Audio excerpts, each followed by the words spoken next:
আসসালামু আলাইকুম দর্শক, আজ আমরা আসছি কুমিল্লা জেলার সদর দক্ষিণ উপজেলার দিশাবন গ্রামে জাহাঙ্গীর ভাইয়ের খামারে। খামারটা মূলত একটা পারিবারিক খামার।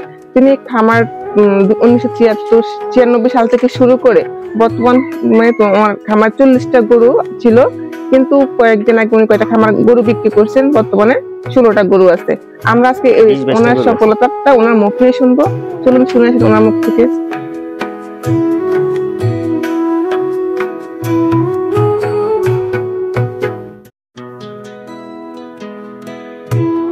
আসসালামু আলাইকুম ভাই, আপনার নামটা?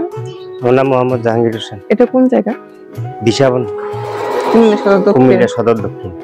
যে আপনি যে খামার করছেন, আপনি কিভাবে খামারটা শুরু করলেন?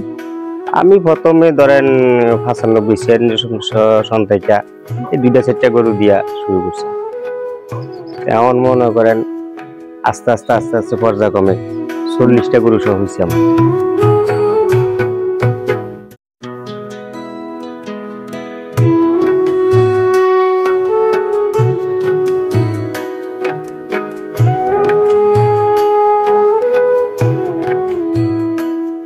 শুরু করছিলেন 1996 সাল থেকে।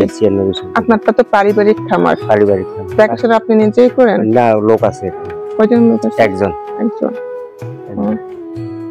এই যে খামারটা, এই যে জায়গাটা কতটুকু জায়গার মধ্যে আছে? 11 শতক জায়গা। 11 শতক জায়গা। আপনার খামারে কি কি জাতের গরু আছে?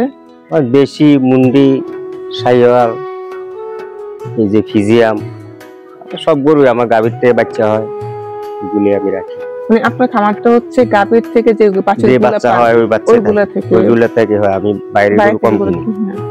এই যে খামারটা যে করছেন, এখানে মানে কয়টা গরু বর্তমানে দুধ দিচ্ছে? এখন গরু 10টা দুধ দিচ্ছে। মানে পার ডে কতটুকু পান, কত লিটার পান? দৈনিক ধরেন আপনার 70-80। এগুলো কোথায় বিক্রি করেন? এগুলা আমরা গ্রাম থেকে, বাড়ির থেকে নিয়ে যাই। আমার আবার দইয়ের ব্যবসা আছে, দই লাগাই। ব্যবসা আছে, দইয়ের ব্যবসা। আপনি কি যে খামারটা করছেন, আপনি তো স্বাবলম্বী? হ্যাঁ আছি, আলহামদুলিল্লাহ ভালো আছি। এই যে আপনার যে খামারের রোগ ব্যাধি হয়, আপনি কি করেন? এগুলো আমি মোটামুটি বুঝি। আপনি খাবার দাবারটা আমি খাবাই, আমরা বুঝি এটা যে কি করা লাগবে। খাওয়ানটা গরু খাওয়াটা যদি নিয়ন্ত্রণে রাখতে পারে, কৃমি ওষুধটা ঠিক মতো দেওয়া যায়, তাইলে আশা করি যে তেমন একটা রোগ পালাই হয় না। হ্যাঁ, এটা দেখ। কিন্তু খাওয়ার থেকে আপনি কাজের লোক দিয়ে খাওয়াইলেন, এক বেলা খাওয়াইছে না, আরেক বেলা গরুর বেশি দিচ্ছে, ফ্যাটের বইটা বেশি খাইছে, খাওয়ার থেকে এটা আপনার ফ্যাটে গ্যাস হয়ে যায়, বিভিন্ন রকম সমস্যা দেয়া দেয়। রোগ বেঁধে যায়। কি কি খাবার খাওয়ান? আমি খোল, বুসি, সোয়াবিন, আমার ঘাস বেশি খাই। ঘাসটা কি আপনি নিজে চাষ করেন? আমার নিজে চাষ করি, আমার 4-5 কানিকের ঘাস চাষ আছে। কি কোন জাতের ঘাস চাষ করছেন? ঘাস হয়তো জার্মান আছে, লেফিয়ার আছে, ফানসন আছে। সাইলেজ করে রাখেন? সাইলেজ করি। আমাদের দপ্তর থেকে কিছু লিফলেট আছে। আপনার তো আবার ওই যে ছাগল আছে দেখলাম। জি আছে। তো এখানে আপনারা যে ছাগল পালন কিভাবে করবেন, কিভাবে হাঁস পালন করবেন, কখন কি ভ্যাকসিনটা দিবেন, তো ওইটা আপনি পড়লে কোথায় পাবেন?